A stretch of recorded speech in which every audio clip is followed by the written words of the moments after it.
அன்பான பிள்ளைகளே, இந்த திட்டத்துக்குரிய கடைசி பாடத்திலே உங்களை சந்திப்பதில் பெரும் மகிழ்ச்சி. இந்த பாடத்திட்டத்தின் மூலமாக நீங்கள் நம்முடைய ஆண்டவராகிய இயேசு கிறிஸ்துவின் வாழ்வு பற்றியும் அவர் மூலமாக உங்கள் வாழ்வில் ஏற்படக்கூடிய மாற்றங்கள் பற்றியும் ஏதேனும் கற்றிருப்பீர்கள் என நான் நம்புகிறேன்.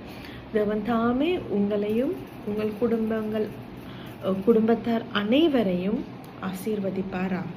நீங்கள் மென்மேலும் தேவனுடைய சாயலிலே, தேவனுடைய வழிநடத்திலே வளர உங்களுக்காக நான் ஜெபம் செய்வேன். நாங்கள் பாடம் 28 ஒரு நபரை பற்றி படித்தோம். அதாவது மார்ட்டின் லூதரை பற்றி நாங்கள் படித்தது உங்களுக்கு ஞாபகம் இருக்கும். பாடம் 30 நாங்கள் ஒரு நோக்க விருத்தி பாடமாக நாங்கள் பாடம் 30 எடுத்திருக்கோம். அதாவது நோக்க விருத்தி பாடம் சொல்கிறது, நீங்களாகவே போயிட்டு சில விஷயங்களை ஆராய்ந்து அறிந்து உங்களுடைய அந்த அறிவை கொஞ்சம் பெருக்கிக் கொள்றதுக்கு நீங்களே விடயங்களை தேடி எடுக்கக்கூடிய ஒரு பாடமாக இந்த 30ஆம் பாடம் ஒரு நோக்க விருத்தி பாடமாக அமையுது. ரைட்.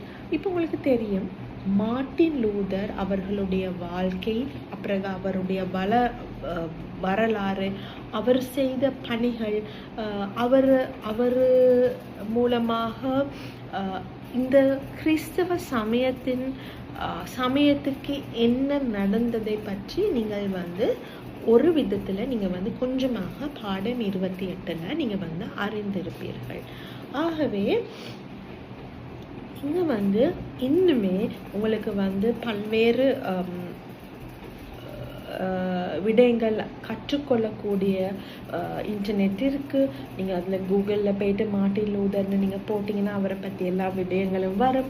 அல்லது புத்தகங்கள் இருக்குது, நூலகங்களுக்கு நீங்கள் போய்ட்டு புத்தகங்களை எடுக்கலாம். அல்லது நீங்கள் உங்களுடைய சபையில் உங்களுடைய ஓய்வு நாள் பாடசாலை ஆசிரியர்களையோ அல்லது உங்களுடைய போதகர் மாதிரியோ கேட்டு தெரிஞ்சு கொள்ளலாம்.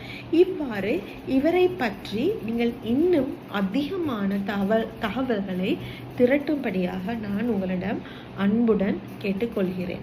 இந்த கேட்டுக்கொண்டு நீங்கள் என்ன செய்யுங்க, இதை ஒரு புக்லெட் மாதிரி, ஒரு ஸ்கூலில் நீங்கள் அசைன்மெண்ட்ஸ் எல்லாம் செய்வீங்க, ப்ரொஜெக்ட்ஸ் எல்லாம் செய்வீங்க, அந்த ப்ரொஜெக்ட்ஸுக்கு செய்கிற ஒரு புக்லெட் மாதிரி செய்யுங்க.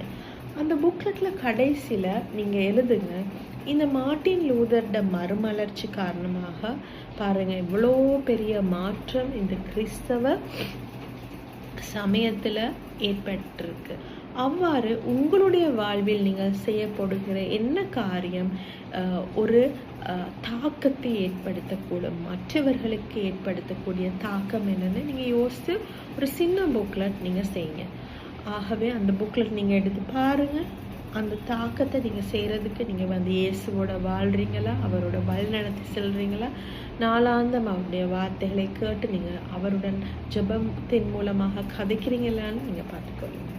ஆகவே பிள்ளைகள், இந்த 30 பாடங்களையும் உங்களுக்கு கற்பிக்க தேவன் எனக்கு கொடுத்த அளப்பெரிய கிருபைக்காக அவருக்கு நன்றி செலுத்துகிறேன். தேவன் தாமே உங்கள் அனைவரையும் ஆசீர்வதிப்பாராக. மீண்டும் உங்களை சந்திக்கும் வரை உங்களிடமிருந்து விடை பெற்றுக்கொள்ளும் நான் அஷானி.